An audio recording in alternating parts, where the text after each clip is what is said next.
Epic journeys of all cultures and time frames contain similar elements. Frodo from The Lord of the Rings and Beowulf are two very different characters, but share commonalities. These can be seen when analyzing stories' plot events, Christian symbols, motifs, and characters. Both Frodo and Beowulf's journeys start with a call to adventure. While Frodo is enjoying a peaceful day at the Shire, he is met by a powerful wizard named Gandalf, who inquires about a powerful ring that Frodo was given sometime before. Gandalf convinces Frodo to accompany him in destroying this ring, which will in turn eliminate evil forces that rely on the ring for life. Frodo accepts this task. Beowulf similarly accepted the call to adventure. When he heard from foreign travelers about the dangers that were troubling the Danes, he took the responsibility to solve the problem. Both characters are facing a problem that affects much more than just themselves. The last council scene in The Lord of the Rings is one of the most important plot events in the whole trilogy. As Frodo makes a trip to Rivendell, the council's meeting place, he is met by all his companions. This is the crossing of the threshold, the beginning of the long road ahead. At this council, Frodo decides he will confront the task of carrying the ring to Mordor to be destroyed. By doing this, he is solely responsible for all of Middle-earth's fate. Just as Frodo crossed the threshold into Rivendell, Beowulf did the same into the land of the Danes. Him and his clan of Geats sailed their ship to Hrothgar's kingdom, where they were met by the Danes. Council of their own took place in the mead hall upon Beowulf's arrival. There, Beowulf took the responsibility upon himself to kill Grendel just as Frodo took the ring. Beowulf told the Danes to leave the mead hall and let Beowulf face the challenge himself. Beowulf faced several enemies upon his completion of the epic journey, the first of which was Grendel. Beowulf's battle with the descendant of Cain showed his courage and valor. Frodo also faced many enemies on this journey. His first encounter with the enemy came at the Battle of Amon Hen. There Frodo displayed his skillfulness in battle, and his will was tested. Both epic heroes succeeded in their first trial and became esteemed figures for their actions.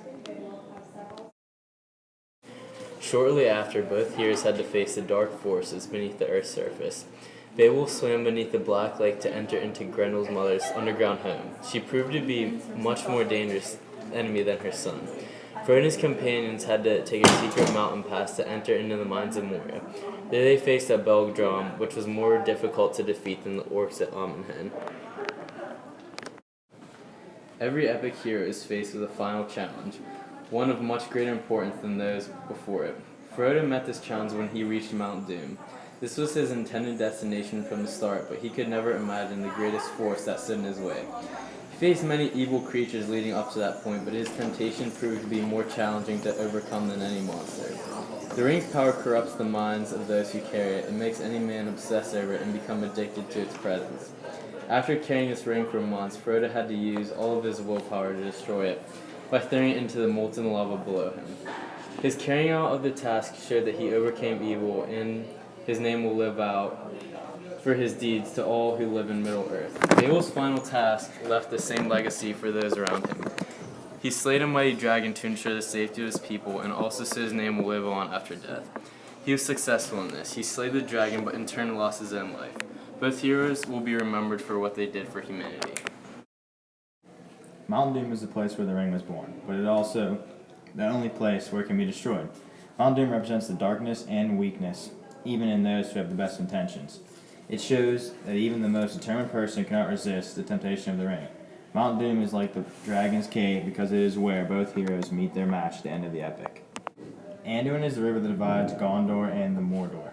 Gondor is the light and Mordor is the darkness that divides good and evil. The river begins in the far north as runoff from the snows of the Misty Mountains. The once prosperous town of Osgiliath lies on it between Gondor and Mordor. The city is now in ruins.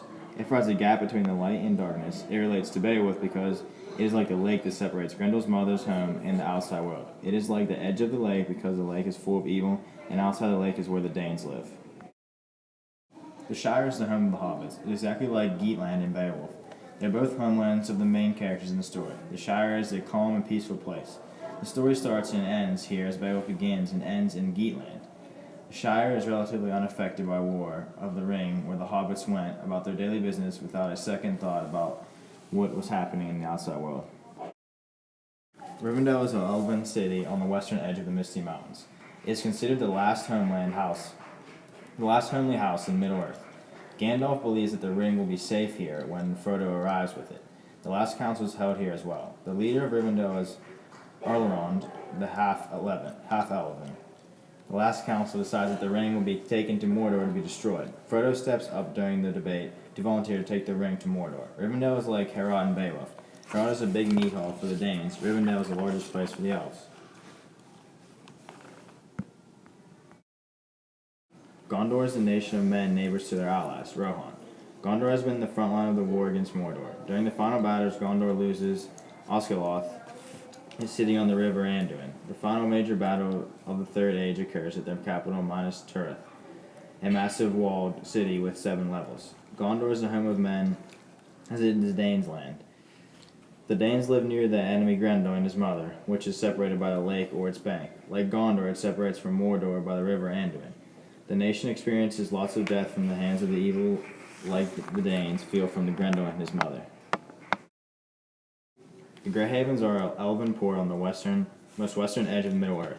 The elves have been leaving Middle-earth for a time now, and when this part occurs, the last ship is leaving. Gandalf and the last elven lords depart. Frodo comes along. The tower in Beowulf was erected to make sure the sailors remembered his name.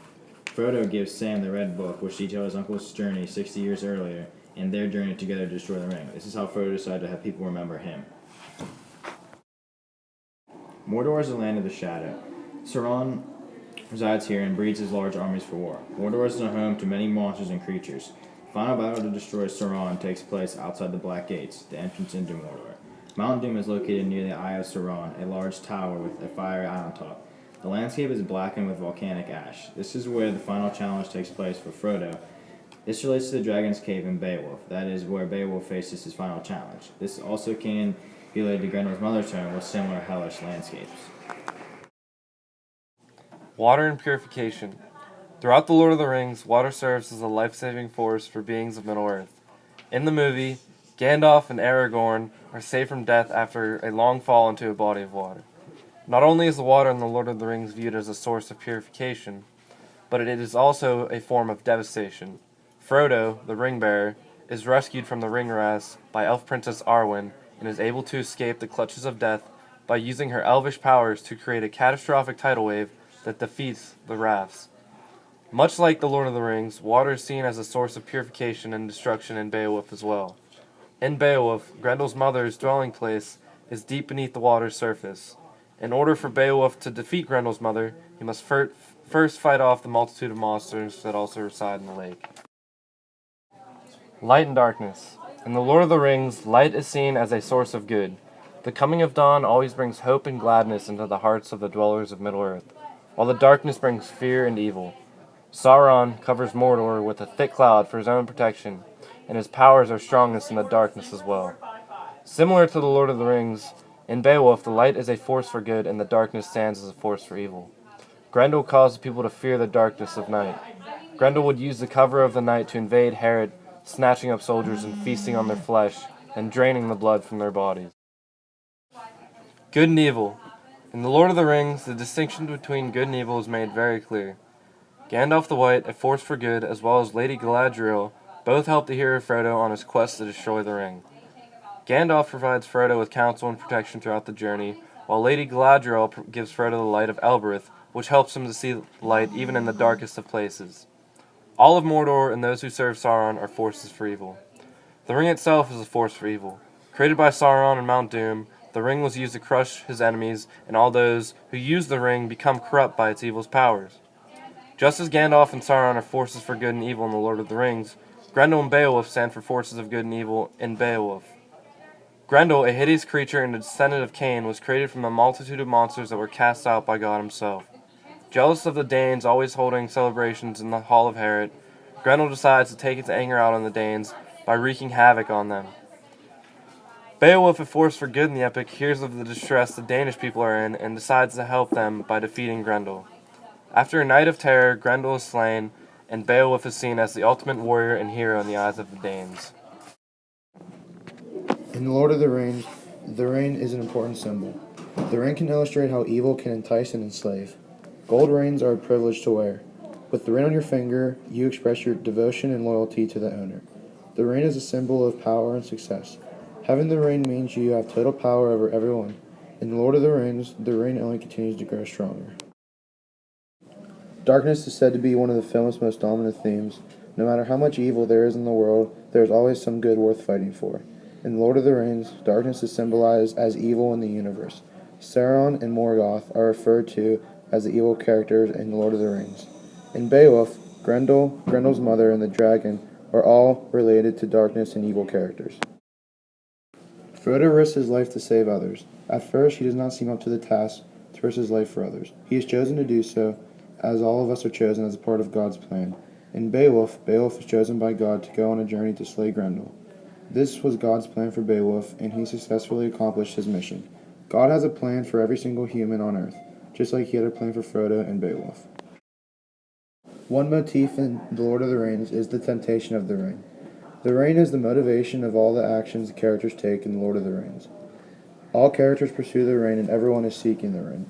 The ring is the most powerful and evil object in the universe. The ring can also be intimidating as well. In The Lord of the Rings, Gandalf wishes to seek it, but he is also scared of the consequences that the ring could have. Later, when Frodo has the ring, he is determined to get rid of it because he knows the evil and dangers that the ring can bring. Frodo knows that the ring must be destroyed, and he cannot resist the temptation to take the ring as his own. Gandalf and Beowulf both share similar characteristics. They serve as leaders who are well respected by their people.